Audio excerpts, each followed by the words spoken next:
Continuando con el tema de la leishmaniasis, vamos ahora a ver la leishmaniasis tegumentaria del Viejo Mundo y la leishmaniasis visceral, de la segunda parte de la clase de leishmaniasis. En el capítulo anterior estudiamos bastante de la epidemiología de la leishmaniasis tegumentaria americana y ahora vamos a ver un poquito de la leishmaniasis tegumentaria del Viejo Mundo. La leishmaniasis tegumentaria del Viejo Mundo, al igual que acá, tiene múltiples nombres. Con regularidad se le daba el nombre respecto a la ciudad en donde se presentaban muchos casos, y de ahí venía esto de Botón de Delhi, Botón de Jericó, Botón de Alepo también. Pero quizás el nombre más frecuente es Botón de Oriente, que es como muchas veces lo conocemos. Ok, entonces el Botón de Oriente se comporta clínicamente y también epidemiológicamente en muchas formas similar a lo que hemos visto para la leishmaniasis tegumentaria en América. Hay algunas diferencias, como vamos a ver, partiendo de los agentes etiológicos. Las especies de leishmania son diferentes. Los vectores que la transmiten también pertenecen, de hecho, a otro género, el género Phlebotomus. Ya no hay luxomias en el Viejo Mundo. Y también vamos a encontrar entonces distribución geográfica, por supuesto, y reservorios diferentes. Ok, entonces la leishmaniasis tegumentaria del Viejo Mundo la vamos a encontrar con mucho menos especies que la que hemos descrito acá en América. Tenemos el botón de Oriente de tipo seco, que la produce Leishmania trópica, y este es un tipo de leishmaniasis antroponótica. Vean que esta es la primera vez que usamos este término para la leishmaniasis, porque todas las que describimos para la leishmaniasis americana eran zoonóticas. Es decir, que esta trópica se puede transmitir humano, vector humano, mientras que la otra especie, Leishmania major, es zoonótica. Esta sí es animal, vector humano, igual que lo que hemos descrito para la leishmaniasis tegumentaria americana. A la leishmaniasis producida por Leishmania major se le conoce como botón de Oriente de tipo húmero o leishmaniasis cutánea rural. Hay una tercera especie que nos interesa, que es la leishmaniasis etiópica. Tiene menos distribución, está más restringida, pero que es la leishmaniasis que tiene mayor cantidad de formas clínicas, porque se puede producir, se puede manifestarse como botón de Oriente, es decir, como la úlcera, la lesión localizada que hemos descrito, y también entonces como leishmaniasis difusa o leishmaniasis mucocutánea, es decir, todas estas formas que vimos acá en la leishmaniasis del Nuevo Mundo también se presentan en el Viejo Mundo, y en este caso etiópica es la más rica en características clínicas. Si ustedes observan el ciclo, es similar a lo que vimos anteriormente, en este caso para la Leishmania trópica. Los dípteros que la transmiten, ya les mencioné anteriormente que pertenecen al género Phlebotomus, son muy parecidos morfológicamente a las luxomias, y al picar introducen entonces el promastigote metacíclico que invade diferentes macrófagos, principalmente entonces los macrófagos que están asociados a la piel. Y vamos a ver entonces que las características clínicas son muy similares. Los reservorios de la leishmaniasis trópica son, ya ustedes saben, ya mencionamos que es antroponótica, entonces el ser humano puede ser un reservorio, pero también hay animales domésticos y principalmente silvestres en este ciclo. Vamos a ver entonces que la distribución geográfica es bastante amplia. Vamos a incluir todo el Mediterráneo. Muchas veces pensamos que el Mediterráneo es un área muy sana en cuanto a infecciones parasitarias, pero en el caso de la leishmaniasis hay bastante. Ustedes pueden ver que desde Portugal, España, Francia, toda Italia, son áreas endémicas para la leishmaniasis tegumentaria americana, así como todo el Medio Oriente o gran parte del Medio Oriente y algunas áreas entonces de África. Esta observación de que es más frecuente en niños, esto ya nos indica, ya nos sugiere que puede haber la inducción de inmunidad. Recordemos que acá en América también tenemos inmunidad, pero que cuando es muy frecuente en niños es porque vivimos cerca del área en donde vamos a encontrar los vectores. en ese caso el bosque, como lo describimos en la clase anterior. Pero acá la inmunidad se presenta con mucha frecuencia y ya los niños quedan protegidos contra la misma especie de leishmania. Y entonces, bueno, esto es uno de los últimos puntos que vamos a ver para la leishmaniasis tegumentaria del Viejo Mundo, fue utilizado desde hace mucho tiempo para lograr un tipo de protección contra la infección, o no podemos llamarlo realmente protección porque los niños se infectaban, pero ahora vemos eso. Ok, este es un mapa un poco más actualizado donde ustedes pueden ver que realmente hay una gran cantidad, esto que se ve aquí más en un tono verde es Leishmania major, y vamos a ver entonces Leishmania trópica en el color celeste, una gran cantidad entonces de áreas en donde vamos a encontrar estos parásitos en el Medio Oriente y en el Mediterráneo y muchas áreas del continente africano, ¿verdad? Como por ejemplo Sudán, que es un país reconocido por una gran cantidad de casos de leishmaniasis y políticos también, por supuesto. Ok, entonces, les decía que es transmitido por vectores, en este caso del género Phlebotomus. Hay muchas especies, tal vez estas son las más importantes, Papatassi y Phlebotomus sergenti. Y miren los reservorios. Los reservorios son animales que son característicos de estas áreas. Tenemos los zorros, ¿verdad?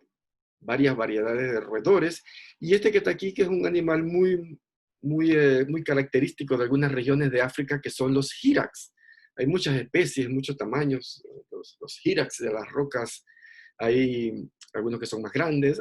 Siempre nos recuerdan como un ratón. Pero es interesante que filogenéticamente están relacionados con los elefantes hasta cierto punto. Pero cuando lo vemos no nos recuerda en nada un elefante. Y bueno, los flebótomos. En cuanto a la patología, las lesiones que produce Leishmania trópica, entonces, generalmente se producen en áreas expuestas y son lesiones muy parecidas a las que vimos entonces acá en América con el gran número de especies que son agentes causales de la leishmaniasis tegumentaria americana. Lo interesante de la leishmania trópica es que hace algunos años, algo más de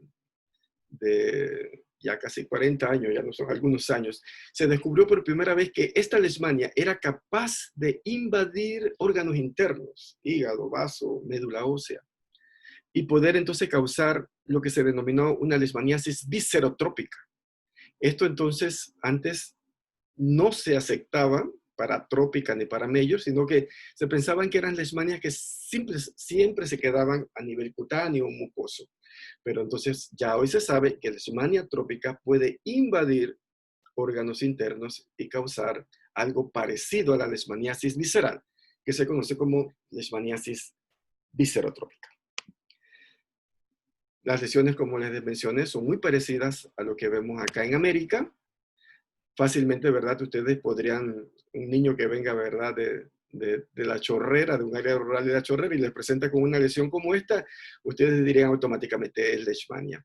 Pero bueno, en este caso es una leishmaniasis, pero del viejo mundo, en donde la apariencia, ¿verdad? Es una de las características de estas lesiones, cuando son así lesiones que son costrosas, secas, es la que se llama botón de oriente de tipo seco, y cuando ya son lesiones más húmedas, más pareciera que fueran a supurar, son producidas por Leishmania major y son el botón de oriente de tipo húmedo.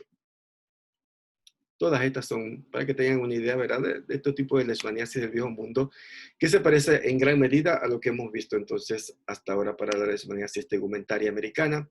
Después con calma podrían leer, esta es una breve reseña, ¿verdad?, de cómo les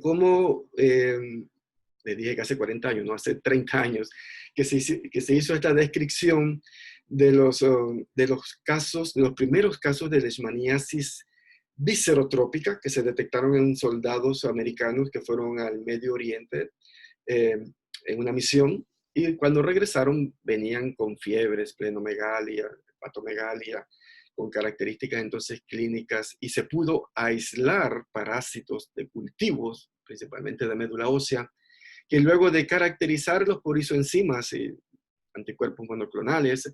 Se describió entonces a Leishmania trópica como la especie que estaba involucrada y por primera vez entonces se vio que esta Leishmania podía visceralizar. En cuanto al diagnóstico, bueno, las características clínicas, perdón, son muy parecidas, ¿verdad?, a las que vamos a ver acá en América. Puede haber lesiones únicas o múltiples. Puede haber entonces afección de los ganglios y de los vasos linfáticos cercanos. Una característica también que se ve en esas tierras es que la leishmaniasis deja lesiones muy evidentes.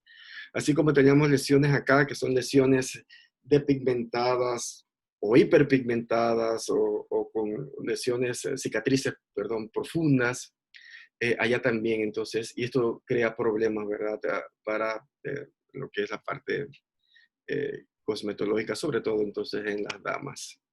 La lesión inicia con una pápula, evoluciona a nódulo, que luego se ulcera. Es igual la parte entonces de evolución. Y la úlcera profundiza y muchas veces cierra espontáneamente. Eso es una característica que acá en América es menos frecuente. La cura espontánea de la leishmaniasis no es tan frecuente como en el viejo mundo. Y eso fue una observación que se dio desde muchísimo tiempo atrás y que hacía pensar de que, bueno, es hasta razonable que a un niño le dé leishmaniasis porque se va a curar rápidamente y ya va a quedar protegido. Ahora hablamos otro poquito de eso. En cuanto al diagnóstico, ahora sí, y el tratamiento, podemos decir que el diagnóstico parasitológico es igual al que vimos para la leishmaniasis tegumentaria americana. Es igual aquello del frotis, del cultivo, de la inoculación del hámster, de la prueba intradérmica de Montenegro. Todo eso que se presentó en la clase anterior también se aplica para la leishmaniasis tegumentaria del viejo mundo. Sin embargo, en cuanto al tratamiento, si bien Mayor y Leishmania trópica responden bastante a los antimoniales pentavalentes, que son lo que describimos anteriormente, en el caso de etiópica, muchas veces se pone resistente, no quiere, ¿verdad? O cura espontáneamente o hay que utilizar otras drogas como pentamidina. Actualmente, entonces, de hecho, creo que también se los había mencionado, Leishmania trópica también se ha tratado en forma cutánea, ¿verdad? Con cremas con paramomicina. Esto fue descrito en Israel hace muchos años y, y fue en lo que se basa, ¿verdad? Que se están probando estas cremas como las que describimos en los ensayos del Gorgas. Así que tienen características de diagnóstico y tratamiento muy parecidas. Y desde la antigüedad se practicaba lo que se denominó leishmanización, que, bueno, ya les había adelantado algo de esto, que era el inducir una lesión a una persona, generalmente a un niño, que no tuviera leishmaniasis, pero en un área no expuesta, por ejemplo, en la espalda, en donde nadie le viera eso y tampoco le dejara una cicatriz evidente. Eso se practicaba de una forma muy artesanal, ¿verdad? Muy rústica. Las personas tomaban una aguja o tomaban una espina de alguna planta o algún tipo de instrumento punzante y raspaban la lesión de una persona que tenía leishmaniasis activa y con esa aguja contaminada, obviamente ellos no sabían qué iba en esa aguja, pullaban entonces a otra persona, generalmente niños, en un área no expuestas. ¿Qué lograban con esto? Que al niño le iba a dar leishmaniasis. Y lo más probable, entonces, si no había nada diferente, es que el niño iba a curar en algunos meses e iba a desarrollar la infección, pero en un lugar no expuesto.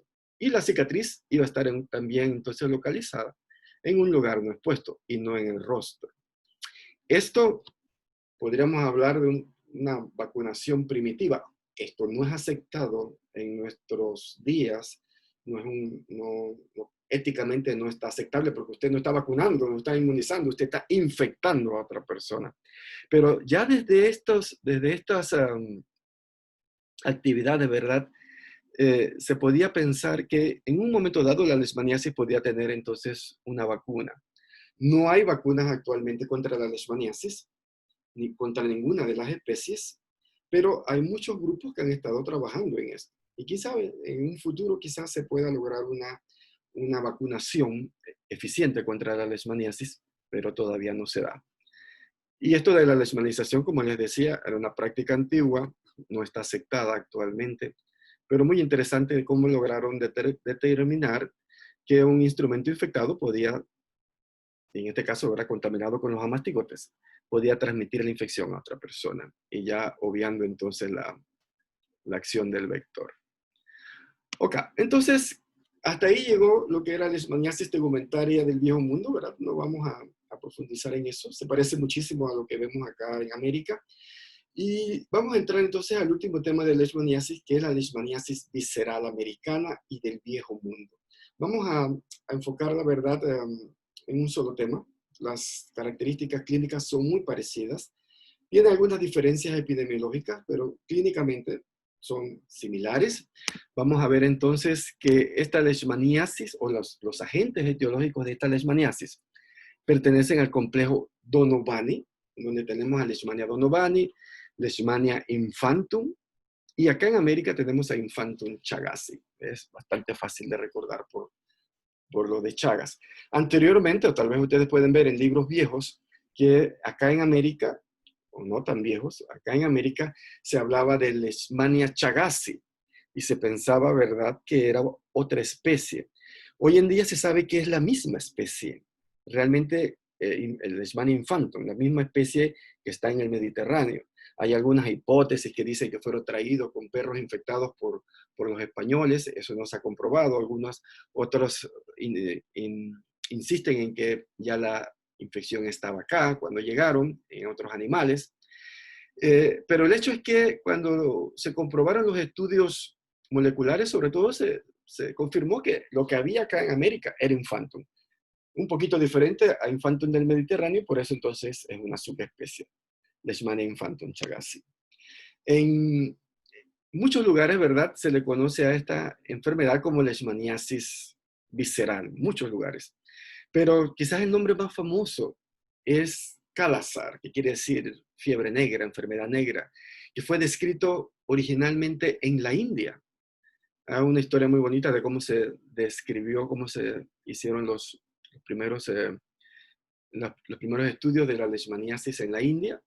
Kala-Azar en hindi quiere decir enfermedad negra, también se le conoce como fiebre dum dum, también por un nombre de un sitio, de una ciudad, y esplenomegalia tropical. Pero generalmente acá en América hablamos de leishmaniasis visceral. Un punto importante que quería recalcar es que las otras leishmaniasis son problemas sanitarios muy importantes. Sin embargo, la leishmaniasis que está asociada a mortalidad es la leishmaniasis visceral. La leishmaniasis que mata es la que produce Donovani, Leishmania infantum o Leishmania infantum chagassi. Y dentro de las enfermedades transmitidas por artrópodos que ya ustedes conocen, como la malaria, como la tripanosomiasis africana y americana, después entonces también tendríamos que mencionar a la leishmaniasis visceral como responsable de una gran cantidad de muertos, ¿verdad?, en las áreas endémicas. Afortunadamente, esta leishmaniasis no es tan frecuente acá en América. Vamos a ver que acá en la línea roja vemos los casos de leishmaniasis visceral del 2001 al 2018 en América. Y vemos ahí muy pegadito una línea verde que es Brasil. Cuando ustedes observan eso, enseguida se dan cuenta que la gran mayoría de los casos de leishmaniasis visceral en América vienen de Brasil. Y estamos hablando de cifras, ¿verdad?, no tan altas. Estamos hablando de 3.000 a 4.000 casos. Después tendríamos, por ejemplo, a Paraguay. Después tendríamos entonces a Venezuela, en donde tenemos algo de leishmaniasis visceral, Argentina. Pero observen que Centroamérica ni siquiera aparece en esta gráfica. Sí hay leishmaniasis visceral en Venezuela, en México, pero muy pocos casos. Bueno, acá tenemos la distribución frecuente, ¿verdad? En el caso de Donovani, Leishmania donovani propiamente dicha, la vamos a encontrar en Bangladesh, la vamos a encontrar en India, también la vamos a encontrar en algunas áreas acá de África, nuevamente en Sudán, la vamos a encontrar aquí en el Cuerno de África. Es una infección bastante localizada, Leishmania donovani. Leishmania infantum, entonces sí vamos a ver que tiene una distribución en todo el Mediterráneo, el norte de África. Y bueno, Leishmania infantum chagassi, como les mencioné anteriormente, la mayoría de los casos se dan en Brasil, con casos esporádicos en Colombia, Venezuela, y en Centroamérica lo encontramos en Nicaragua, en Honduras, Guatemala, en México. Podemos encontrar casos de leishmaniasis visceral, pero muy pocos, comparado, ¿verdad?, con lo que vimos para los casos de leishmaniasis tegumentaria, por ejemplo, ¿verdad? Bien, esta leishmaniasis visceral del nuevo y del viejo mundo, los los vectores son los mismos, el mismo grupo que transmite la leishmaniasis cutánea, pero las especies son muy particulares. En América solamente lo transmite Luxomia longipalpis. Desde México hasta Brasil, pensar que una sola especie transmite un parásito es tan difícil, pero así se mantuvo por muchos años. Hoy se sabe que existen bastante variabilidad genética entre las diferentes poblaciones de Luxomia longipalpis. Y ya hay hasta algunos indicios de que hay otras especies que lo están transmitiendo. Pero, bueno, no vamos a entrar en eso, que es bien, bien interesante, también bien particular de estos vectores. Solo quiero entonces que quede claro que la especie que transmite en América la leishmaniasis visceral es Luxomia longipalpis, y que esta Luxomia longipalpis presenta una gran variabilidad genética. De hecho, tenemos aquí en Panamá una de esas variantes. Y en el viejo mundo, lo mismo que vimos para la leishmaniasis tegumentaria, Phlebotomus argentipes y Phlebotomus papatasi como las principales especies. Afecta tanto a niños como a adultos. Y Longipalpis acá en América tiene hábitats muy particulares, muy parecidos también a los que vimos para otras luxomias, en áreas frescas, oscuras, ¿verdad? En donde esté cerca del alimento, en huecos en rocas. Y al igual que las otras luxomias, generalmente no se alimenta en el día, cuando está haciendo mayor calor, sino al atardecer, en las primeras horas de la noche. En Panamá, como les decía, no hay leishmaniasis visceral descrita hasta ahora. Sin embargo, tenemos reportes de que Luxomia longipalpis sí está en Panamá. La podemos encontrar o se ha reportado, por ejemplo, aquí en unas islas cercanas a Taboga, en Isla Boná. Ahí hay colectas de Luxomia longipalpis, hay colectas de Luxomia longipalpis también acá en Cerro Campana, pero nunca se ha encontrado, se han colectado muy, muy pocos y nunca se ha encontrado infectado, y se piensa que puede ser una variante genética de Luxomia longipalpis, que tal vez no sea un buen vector, pero eso no se ha comprobado. Pero bueno, sí tenemos el vector, tenemos Luxomia longipalpis, tenemos por supuesto el principal reservorio de la leishmaniasis visceral, que son los perros, pero no tenemos casos, no tenemos el parásito. Los cambios ambientales en el viejo mundo o favorecen que los flebótomos se reproduzcan muy cerca, ¿verdad?, a las comunidades. Y hablo de cambios ambientales con la cría de animales y condiciones que favorecen al establecimiento de estos vectores cercanos a las comunidades. Y algo importante que hay que mencionar de la leishmaniasis visceral, tanto en el viejo mundo como en el nuevo mundo, es que esta leishmaniasis es una infección oportunista muy importante en pacientes inmunocomprometidos, principalmente entonces en pacientes viviendo con SIDA, en donde pueden llegar a agravar la condición y el paciente muere por una leishmaniasis inducida por, ustedes perfectamente conocen que el virus de la inmunodeficiencia reduce lo que es la inmunidad celular, y ya hemos hablado anteriormente que la inmunidad celular es la que prevalece como medida de control para las leishmaniasis. La inmunidad humoral también juega un papel, pero lo más importante es la inmunidad celular. Entonces, en un paciente que tiene la inmunidad celular afectada, como es un paciente HIV positivo, la leishmania se va a reproducir, va a afectar, se va a agravar, se va a exacerbar y puede entonces llegar a la muerte. El ciclo de, en este caso, Leishmania donovani, un flebótomo, ¿verdad?, inyecta el promastigote metacíclico que invade macrófagos. Inicialmente, ¿verdad?, macrófagos cercanos al sitio de la infección, luego se va a movilizar hacia ganglios mesentéricos y luego compromete todo el sistema retículo endotelial, incluyendo los órganos que hemos presentado, ¿verdad? Blanco para la leishmaniasis visceral, como el hígado, el vaso y la médula ósea. Y así que entonces continúa el ciclo, como lo vimos anteriormente. Esta leishmaniasis dérmica postcalazar es un tipo particular de leishmania cutánea provocada por Leishmania donovani, que vamos a mencionarla un poquito más adelante. Ya les había adelantado que el principal reservorio es el perro. El perro se infecta con Leishmania infantum, con infantum chagasi y con Leishmania donovani. De hecho, hasta les mencioné también que posiblemente llegaron perros infectados con Leishmania infantum en América durante la colonización. Es decir, que estamos viviendo entonces con el vector, con el reservorio, perdón, en el ambiente doméstico, y la transmisión entonces debe de ser inclusive más fácil.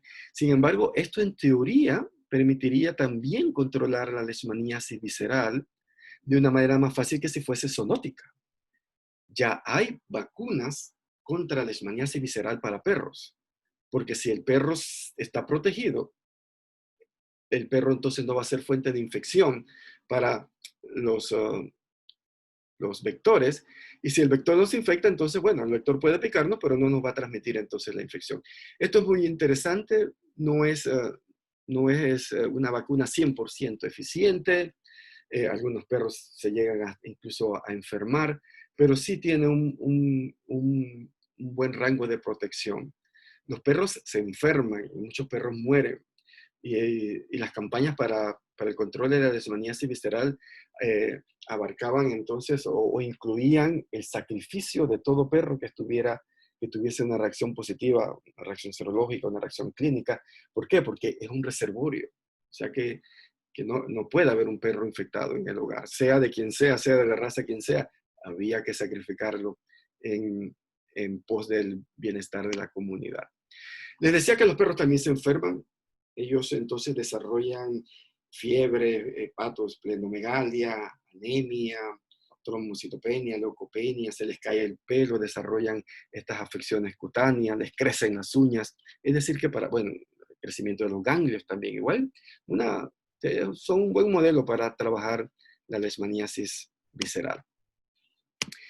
Bien, entonces, una vez que la leishmania entra a través de la picadura del vector, casi no hay ningún tipo de lesión cutánea. Ya les hablé que hay una que se llama leishmaniasis dérmica postcalazar, pero que esa es después que el parásito ha invadido órganos internos. Se disemina por los ganglios, luego compromete todo el sistema retículo endotelial, ya mencionamos los principales órganos afectados. Hay crecimiento, como hay una hiperplasia del sistema retículo endotelial, se propagan los macrófagos infectados y no infectados con leishmania. Y una de las características clínicas más sobresalientes es entonces que hay un crecimiento del abdomen provocado por el crecimiento del vaso, del hígado y de los ganglios linfáticos. Y el parásito invade la médula ósea y ahí causa que haya entonces una depresión en la formación de eritrocitos y de leucocitos. Con menos eritrocitos y menos leucocitos, obviamente lo que se va a producir entonces es un caso de anemia y va a haber, si hay menos leucocitos, el sistema inmune va a estar entonces comprometido. En algunas áreas, ¿verdad?, de África, como en este caso, la leishmaniasis visceral es sumamente frecuente en población infantil, llegando entonces a diezmar a estas poblaciones producto de esta infección parasitaria que puede llegar a la muerte fácilmente.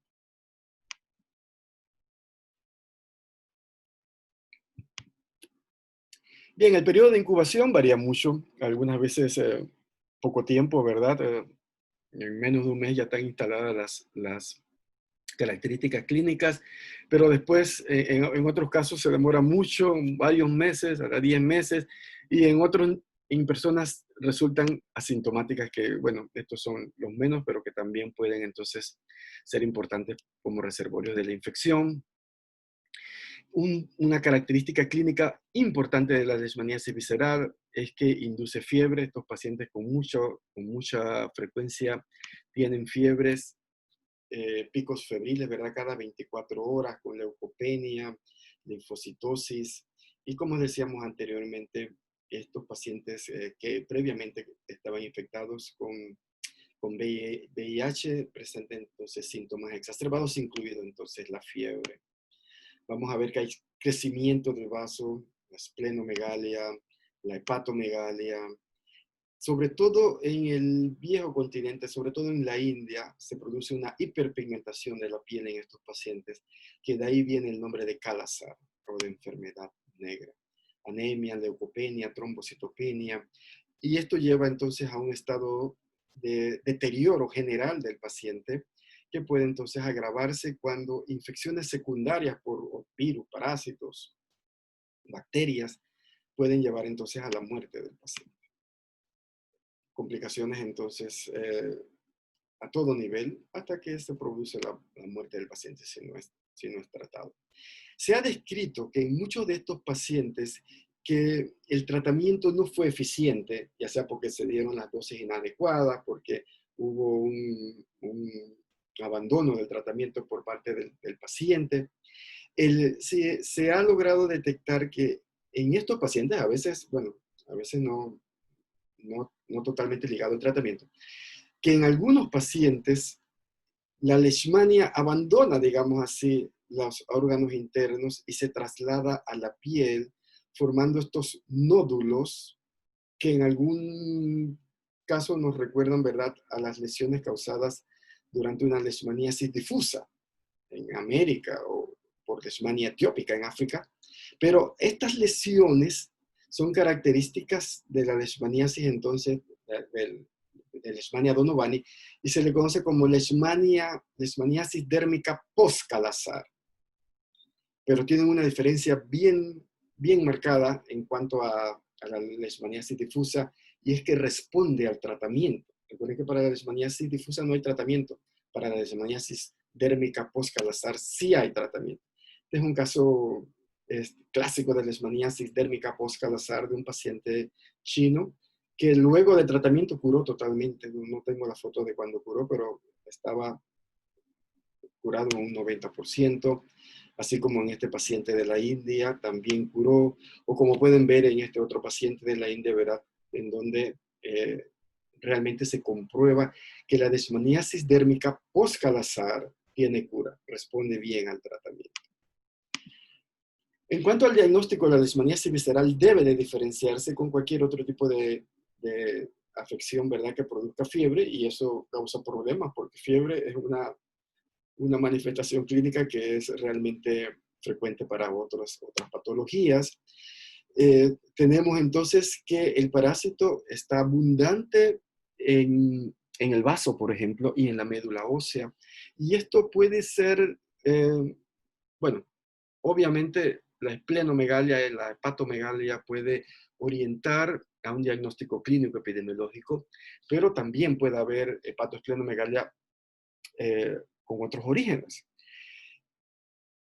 Desde hacía mucho tiempo se venía viendo que el diagnóstico parasitológico de la leishmaniasis visceral no era fácil y era peligroso. ¿Por qué? Porque lo que se hacía era que se hacía un aspirado del vaso. Se metía una aguja y se aspiraba para tratar de traer material y utilizarlo para cultivos, para inoculaciones, para hacer un frotis. Lo mismo para médula ósea, ¿verdad? Que era extremadamente invasivo, ¿verdad? Había que romper el hueso en las crestas ilíacas y extraer la médula ósea. Esto es súper invasivo, súper doloroso. Y en el caso de la punción esplénica podía inducir hemorragias y se rompía, ¿verdad?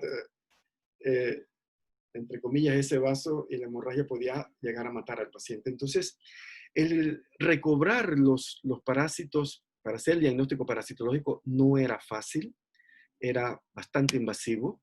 Y después entonces se vio que en esta leishmaniasis visceral la respuesta humoral es muy buena, contrario a lo que vemos en la leishmaniasis tegumentaria americana o en la leishmaniasis tegumentaria del viejo mundo, en donde buscar anticuerpos no no es lo suficientemente sensible y específico, pero allá en la leishmaniasis visceral, estas pruebas de ELISA, de inmunofluorescencia, sí eran buenas. Sin embargo, luego se detectó que buscar antígenos liberados por el parásito también entonces era muy conveniente para hacer un diagnóstico de una leishmaniasis activa. En muchos casos las inmunofluorescencias y las ELISA no lo probaban o no lo demostraban. Y en la actualidad, bueno, y estas pruebas de detección de antígenos, principalmente un antígeno conocido como K39, se hacían principalmente mediante pruebas inmunocromatográficas, aunque también por pruebas de ELISA se podían detectar. Pero en la actualidad, los mejores métodos de detección de la leishmaniasis visceral, tanto del viejo mundo como acá en América, se hace mediante la detección de anticuerpos específicos contra los antígenos que son liberados contra el parásito, liberados por el parásito, y uno de los más importantes es este llamado K39. Son de mucha sensibilidad y especificidad. Nosotros acá en el Instituto Gorgas tenemos algunas de estas pruebas porque de vez en cuando llega algún paciente por ahí sospechoso, ¿verdad?, de leishmaniasis visceral. Los médicos, por supuesto, un paciente que tenga fiebre, esplenomegalia, que tenga anemia, que tenga cierto grado de inmunosupresión, siempre hay que descartar la leishmaniasis visceral, pero hasta ahora no se ha detectado ningún paciente autóctono de aquí de Panamá. La leishmanina, o lo que conocemos como la reacción intradérmica de Montenegro, no es eficiente, no sirve durante la leishmaniasis visceral activa. Eso ya lo habíamos mencionado. Es una prueba, ¿verdad?, que como los pacientes están inmunocomprometidos, da negativo. Sin embargo, cuando el paciente cura, entonces vuelve a dar la prueba de leishmanina positiva. Los hemogramas, por supuesto, que son útiles si estamos hablando de que haya anemia, que hayan leucocitosis, trombocitopenia. Un hemograma puede darnos una idea complementaria. Hay muchas pruebas comerciales para detectar los anticuerpos, esto que les mencionaba, contra cada SARS, y muchas de ellas entonces son utilizadas rutinariamente en una forma muy fácil, porque son en el formato de inmunocromatografía, que simplemente entonces usted tiene que determinar si aparece o no una banda para decir si el paciente tiene o no tiene la infección. Y en este caso, miren, es un RK39, este antígeno que es liberado por el parásito. Bien, por último, el tratamiento. Por mucho tiempo, la leishmaniasis visceral, tanto en América como en el viejo mundo, fue tratado con antimoniales pentavalentes, con todas estas inconvenientes que sabemos que tienen estos productos. Y bueno, sabemos que eran muy tóxicos, dolorosos.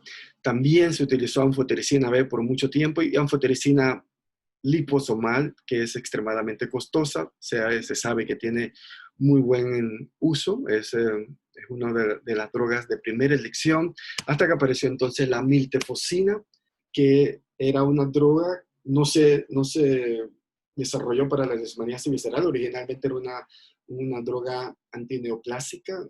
Se hizo un estudio entre Alemania y la India, porque vieron entonces la eficiencia, la efectividad que tenía esta droga contra la leishmaniasis visceral, y en la actualidad, ¿verdad?, es la droga de elección para la leishmaniasis visceral.